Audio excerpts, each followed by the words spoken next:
Right guys, it is the 24th of August and today we are officially 3 weeks out, 21 days until the first show, and I've been waiting for this moment for like 3 years now. I was meant to compete last year, so I was waiting for 2, but I got my pro card in 2022. It's 2025 and every session I have now, because I'm still outside the gym, is such a big percentage of the physique I'm going to bring to the stage after waiting so long. So we are just about to go in the gym to train shoulders and do cardio. It's pretty late right now, but this is reminiscent of like old school bodybuilding YouTube videos that I used to watch of Jay Cutler training for the Olympia. He would always say to like scare his opponents or to basically like make them think they had to do the wildest thing to be on his level. His thing was training at midnight. I'm definitely far away from Jay Cutler by about 80 pounds of muscle tissue, but it's pretty cool. You know, the gym's gonna be empty. We're gonna absolutely leave no stone unturned. This is gonna be a great session. I'm gonna sweat my ass off during cardio. When I vlog, it's almost like a secondary bit of motivation to keep myself straight. This is gonna be the hardest 21 days of prep so far. So having you guys with me is definitely gonna help a lot. A couple years ago, I got a tattoo on my arm and it says somebody has to do it, so why not you? So let's do it. We're actually gonna drink a pre-workout right now. It's a pump. There's no stim, so don't worry. I'm not gonna be up until tomorrow. Well, it's actually already tomorrow. It's pretty late. But we're gonna drink it, head in there, get warmed up, and get started. So this is Hardbody shredding. Sit back, relax, and enjoy the video.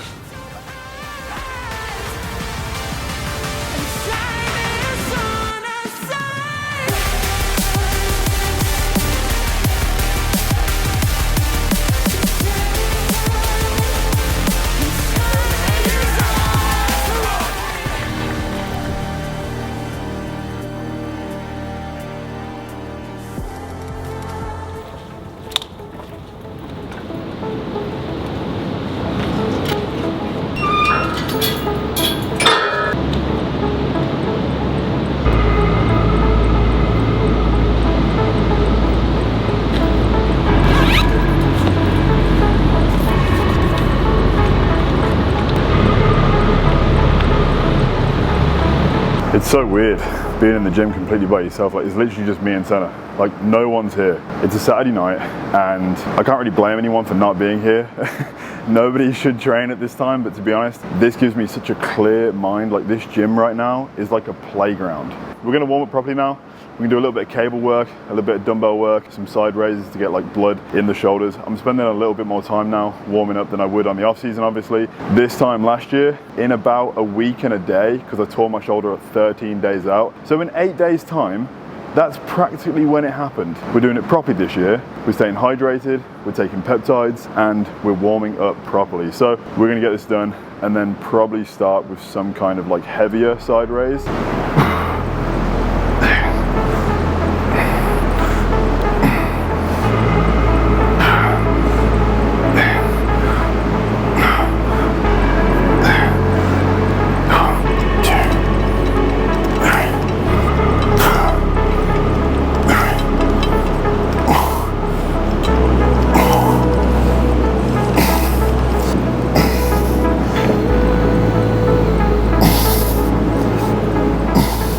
Moving on to the first actual exercise, because we're all warmed up now. I'm very happy. My shoulders actually feel like kind of pumped already. Being able to go from machine to machine, not worry if anyone's on it, and also not have to speak to anyone in the gym is such a bliss feeling. Like, it's wild. Usually I'm a pretty sociable person. If you bump into me in the street or if I see a friend or someone in the gym that I know, I'm down for a good chat. But there was a conversation that I had in the gym and it was going on a little bit too long. I could feel my cheeks sucking into my face. All I wanted to do was go home and have my meal, but I hadn't seen this person in a while, so I felt like I owed the friendship like a good conversation. I didn't want to just be like, hey, I'm so sorry, I'm too tired, I gotta go, because I'll never be like rude to someone ever, ever, ever, ever. But being in the gym right now by myself is such a contrast. I quite like it. And I think the fact as well is that I'm in the office all day, either on a call with an athlete, on the phone to a supplier, or I'm filming something, or I'm talking to Stu, or I'm having, you know what I mean? Like, I'm speaking literally all day. So this is very, very needed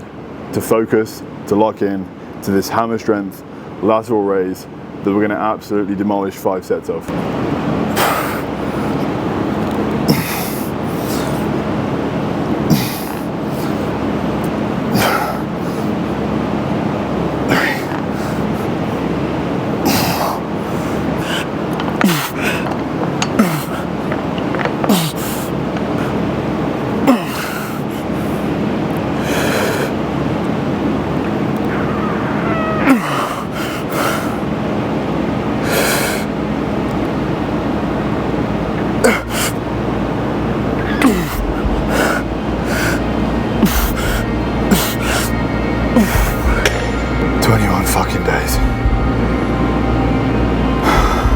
This isn't just 21 days.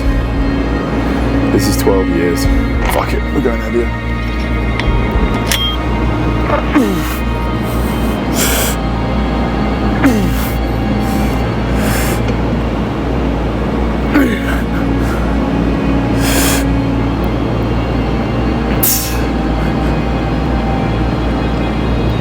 Come on.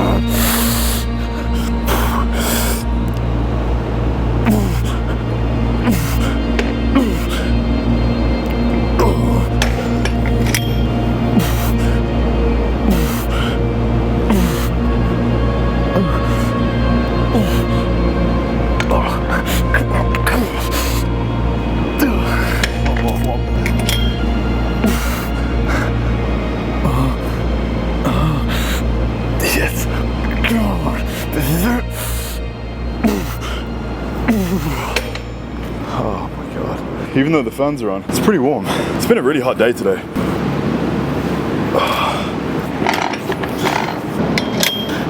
Come on. Let's go.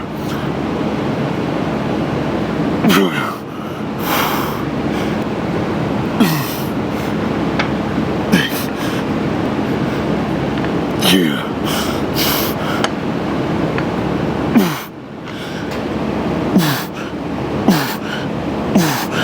Yeah, come on. Fucking strength is gone. If your strength ever completely goes, just drop the weight. This is bodybuilding. This isn't powerlifting. Come on. You can't science your way out of this crap. There's a bunch of science-based lifters out there that talk about the optimal way to train and to build muscle and this and that, and I respect it. Educate yourself and fill your mind, learn as much as you can about this sport, fall in love with it. But if you think for a second that your notepad is going to outwork real hard work, real time and attention, just back to the basics. Remembering what bodybuilding's about. Muscle under tension for as long as possible with as much intensity that you could physically withstand. Forced growth. You want to know the truth about something? I've never logged a single workout. You know Callum? He doesn't even give me a program. He just gives me a split. Because he knows that I like to come in the gym and train different every single time, and I've done that for 12 years. I've never had the same workout twice. Probably I have by accident, but I never planned it. I've come into the gym over the last 12 years, every day that I have, with no plan of a chest day, no plan of a leg day, not for back, not for arms, not for abs, not for anything. I've just stepped in the gym, looked around and said, you know what, I'm gonna start with this, then I'm gonna progress to this, and I play it by ear and I play it by what I feel. And then there's all these people being like, this is the most optimal way to train. Most of these people are just trying to get content, and most of these people are just trying to sell their coaching. It's not because they truly believe, it's because it makes them sound smart, so you hire them for coaching, because they tell you something that you thought you didn't know, but they taught you it, so now you think you needed to know it this whole time, when actually, just go to the gym and lift some weights, eat some food, do some cardio, stay healthy. Progress will happen. I got a pro card doing that, and now I'm gonna step on a pro stage in 21 days, just winging it.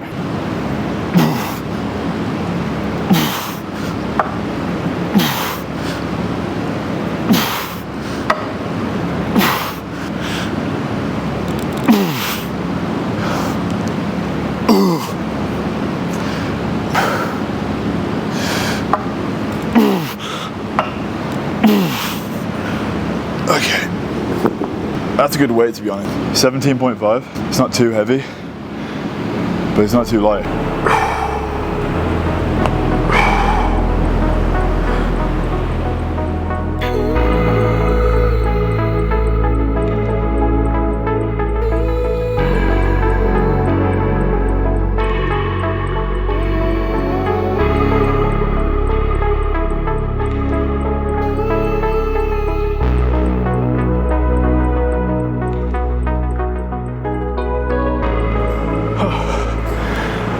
Okay, now we're gonna go and move on to a press. Probably like a Smith machine press, or actually, I'd love to just do a machine press to be honest. I can't be bothered to mess around with the plates. Let's give this a go.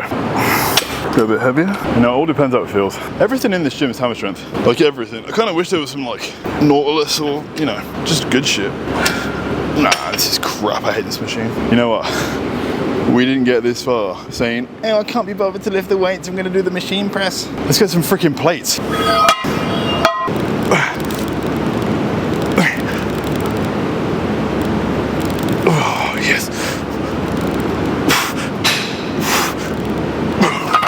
The energy I had when I came in the gym is slowly fading away into my shoulders. But you know, I think those micro decisions are what make the difference. It's really simple. You know, when you wake up in the morning, you have a choice to make your bed or to not, to leave the bed with it just sprawled all over the place, or you can be patient and you can make it properly and be excited to get back into it after a hard day's work. Now you've got an opportunity, your first test of discipline when you wake up. You know, are you going to fulfill it, or are you going to just leave it where it is and do nothing about it? Which is probably what you're doing right now to most of your goals, most of your dreams, and most of what you tell people about the person that you are when you know deep down that you're not. Just freaking do it, you know?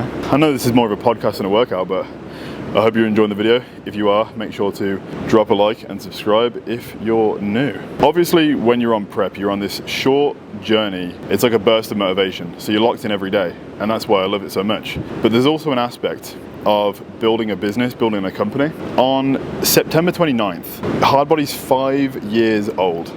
And Hardbody makes me feel like I'm always on prep, because I've always got to show up, I've always got to be diligent, I've always got to innovate and give every last drop of blood, sweat and tears, every neuron that can fire to solve an issue, optimize in a certain way, increase conversion rate, create opportunities to collaborate and to sponsor athletes that are some of the most incredible people around the world, and have them believe in this brand as much as I do. Because it's all good and well saying that you make the best equipment in the world and you should believe in it because of this, but then when you finally get the opportunity to put it in the hands of these people, or your hands, and you feel the equipment, you feel the clothing, you feel the bags, you see the stitching, you feel the quality, and you lift with it, and it actually helps you, and you feel something within you in the gym where you're like, you know what, I'm lifting with the best and it makes me feel like I can do anything. That is my 24/7, 365 days a year prep mentality. I'm gonna do one more set of this and then finish with some rear delts. It looks so done. Typically what cardio is going to look like, I'm just going to start with a walk, because I'm actually going to end the video here, because I thought, you know what, doing like a 21 days out, 3 weeks out special, it would actually like just be in the gym where it matters. I feel like sometimes, even if I wasn't like recording this, I'm like my own best friend. Oh my god, stop. I don't know how to explain it. Like, that's the sweetest thing in the world. You know, in who you are as a kid, sometimes you like never grow up. If you were bullied in school, you never feel like you wasn't bullied. Like you always maintain those ideals. If you felt like an outcast as a kid and there were things that kept you in that hole for many, many, many years, there's an essence of feeling like an outcast your entire life, and like it's hard for that to ever change. But if like you go to school and you're a popular kid and you got everything going for you, and your parents are rich and all these things, that when you get into like adult life and you're not rich, you're not famous, you're not any of these things, you go into like a depression, because you're like, my life used to be so good, and then you reminisce back to school days and you think your life will never be the same. Because of the fact that I was bullied a little bit in school, I didn't have many friends, I feel like now when I'm alone in the gym by myself, I can have conversations with myself, with you guys, because I used to do it for the whole first half of my life, you know? In the same sense with body dysmorphia, you always see yourself as what, in a sense with bullying as well, that you always see yourself as the version of yourself, no matter how much your body changes. Yeah. When you look in the mirror, you can still see that version. Yeah. No, I agree. When I was in high school, my nickname was Beaver, because I had really goofy teeth. And I swear, for the first like middle school, first school, that was the reason I had no friends, because my face looked like I was punched in the face at birth.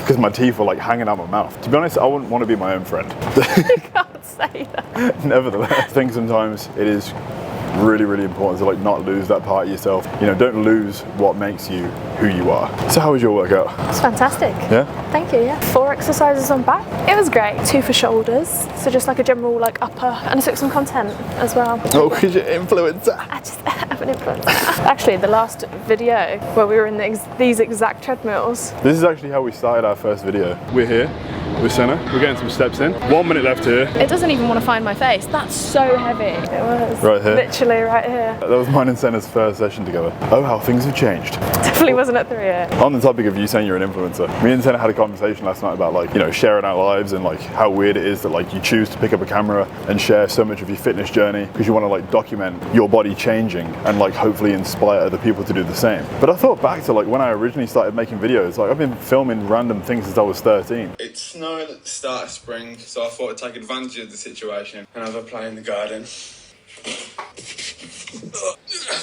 Shit.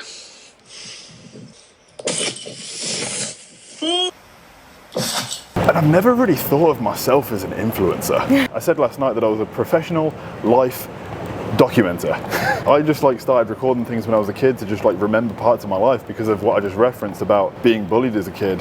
And then when things started to go well in high school when I was 13, 14, and I had like my first group of friends, gaming on Minecraft, skateboarding, all this sort of stuff, my life was so good, a full 360, and I didn't want to forget a single moment, so I've just become obsessed with recording things. That's it for the video. I really hope you enjoyed it. Tomorrow we are going to be 20 days out, and I can't wait to share that with you as well. So if you enjoyed the video, drop a like, turn on those notifications, subscribe if you haven't already, because it really helps the channel grow. I'll see you in the next video. Peace. My hand is shaking. Oh my God, it's gonna fall off. Heavy.